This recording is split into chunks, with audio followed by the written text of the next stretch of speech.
অসংখ্য টেলিভিশন যারা আছে তাদেরকে বলবো আপনারা সত্যটা তুলে ধরবেন।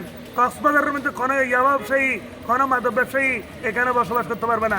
যদি আল্লাহ আমাকে যদি কামিয়াব করে, আমি যদি ইনশাল্লাহ আপনাদের ভালোবাসার কারণে যদি সংসদে যেতে পারি, কক্সবাজার মানুষকে আর কষ্ট করতে হবে না। কেন?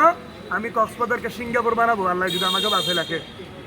এটা আমার প্রথম চ্যালেঞ্জ। আমার থেকে কোনো কারোর থেকে মেরে 10 টাকা ধান্দাবাজি করতে হবে না, খাইতে হবে না। কারণ আমি যতটুকু আছে ততটুকু দিয়ে মানুষের কাছে চলতে পারবো। কারণ আমাকে বাইরে সবাই চিনে। আমাকে যদি কক্সবাজারের মধ্যে আপনারা যদি আমাকে যদি বুট দিয়ে জয়যুক্ত করতে পারেন, আল্লাহর রহমতে আমি আপনাদের সমস্ত দাবিগুলো পূরণ করব। কার সাথে আপনার প্রতিদ্বন্দ্বিতা হতে পারে বলে মনে করছেন? আমি কারো এখন বলবো না। এখানে যারা দল দাঁড়াইছে তাদের আমি নাম বলবো না। সবাই আশা নিয়ে দাঁড়াইছে। ছয়জন প্রার্থী আছে, 6 জনের এমপি, ওনারা আশা নিয়ে দাঁড়াইছে। আমি কারো নিয়ে কথা বলা এটা আমার দ্বারা সম্ভব না, কিন্তু আমি যেগুলো বলতেছি এগুলো হচ্ছে আমার মনের আবেগের কথা। তো যারা সাংবাদিক আছে ওনারা অবশ্যই আমাকে ভালোবাসে, নাইলে আমি ঢাকায় ওনারা পোস্টার করলেন, নিউজ করলেন, সেটার জন্য আন্তরিকভাবে আমি সাংবাদিকের কাছে সারা জীবন কৃতজ্ঞতা থাকবো। ওনারা আমাকে ভালোবাসে, কারণ আমি দীর্ঘদিন ধরে ইচ্ছা জানাই।